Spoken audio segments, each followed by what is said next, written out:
جاہل نقیب ہمارے اسٹیج پر نہ آئے، جاہل نعت خان ہمارے اسٹیج پر نہ آئے، جاہل خطیب ہمارے اسٹیج پر نہ آئے جو اس طرح کی قصے کہانیاں سنا کر عقیدے خراب کر کے چلے جاتے ہیں. ان لوگوں سے بائیکاٹ کیا جائے.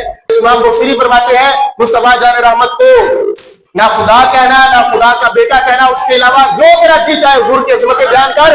حضور علیہ السلام کی عظمت اور کمالات کی کوئی حد ہی نہیں ہے. آج بعض جاہل خطیب عظمت مصطفیٰ بیان کرتے ہوئے غلوف کرتے ہیں. غلوف کرتے ہوئے کیا کہتے ہیں؟ غلوف کرتے ہوئے کہتے ہیں خدا کا پکڑا چھڑائے محمد، محمد کا پکڑا چھڑا کوئی نہیں سکتا. خبردار اس طرح کے جاہل نقیب جو اس طرح کے جملے بولتے ہیں، ہمیں خود توجہ کرنی چاہیے کہ ایسے لوگوں کو سننے سے گریز کرنا چاہیے جنہیں پتہ ہی نہیں ہوتا ہم نے منقبت کیسے تیار کرنی ہے. کیا وہ منقبت کے اشعار قرآن و احادیث سے ٹکراتے تو نہیں ہے؟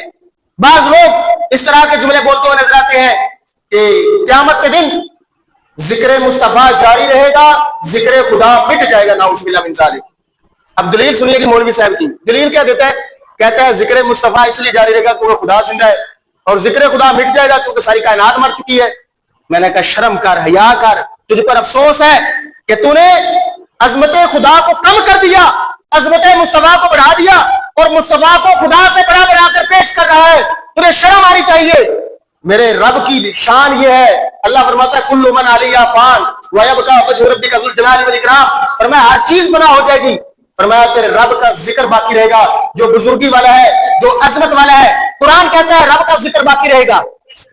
ہر چیز ختم، رب کا ذکر باقی رہے گا. تو نے قرآن کی آیت کا انکار کر دیا، تو نے عقیدہ اہل سنت کو کمال کرنے کی کوشش کی. تیری زبان کو لگام دینا چاہیے اور ایسے لوگوں سے ہمیں بائیکاٹ کرنا چاہیے کہ جو اس طرح کی توہین ہمیں کلمات کہتے ہوئے نظر آتے ہیں. کبھی خدا کی شان کو گھٹا دیتے ہیں، مصطفیٰ کی شان بڑھا دیتے ہیں، اور کبھی مصطفیٰ کی شان کو کم کر دیتے ہیں. ایسے لوگوں سے ہمیں پرہیز کرنا چاہیے، ایسے لوگوں کی گفتگو نہیں سننی چاہیے. تو دیکھیے اب بعض نادان کس قدر مصطفیٰ جان رحمت کی عظمت کو اللہ کی عظمت سے بڑھا رہے ہیں. اب یہ غلو ہے کہ نہیں ہے کہ ذکر خدا کا باقی نہیں رہے گا اور مصطفیٰ کا ذکر باقی رہے گا کیونکہ خدا مصطفیٰ کا ذکر کرنے والا ہوگا، خدا مصطفیٰ پر درود پڑھنے والا ہوگا.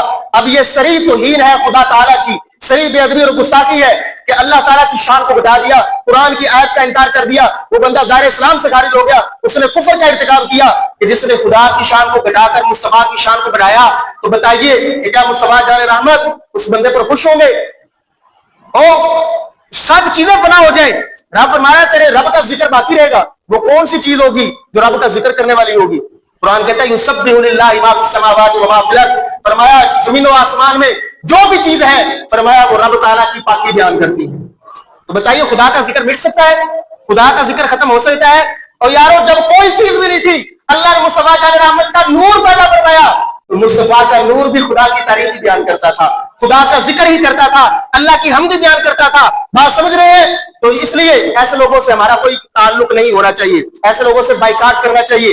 جاہل نقیب ہمارے اسٹیج پر نہ آئے، جاہل نعت خان ہمارے اسٹیج پر نہ آئے، جاہل خطیب ہمارے اسٹیج پر نہ آئے جو اس طرح کی قصے کہانیاں سنا کر عقیدے خراب کر کے چلے جاتے ہیں. ان لوگوں سے بائیکاٹ کیا جائے. تو صاحب بعض لوگ اس طرح کا بھی جملہ بولتے ہوئے نظر آتے ہیں کہ دیکھیے جی جو حضرت قتادہ رضی اللہ تعالیٰ عنہ کی آنکھ نکل گئی تھی، حضور علیہ السلام کی بارگاہ میں آئے، آپ صلی اللہ علیہ وسلم نے لوا پہ دہاں لگایا، آنکھ جوڑ دی. اب کہتے ہیں کہ مصطفیٰ جان رحمت نے جو آنکھ عطا کی اس کی بینائی خدا کی دی ہوئی آنکھ کی بینائی سے زیادہ تیز ہوگی. نعوذ باللہ، خدا کی دی ہوئی آنکھ سے زیادہ بینائی تیز ہوگی. یہ گستاخی ہے کہ نہیں ہے؟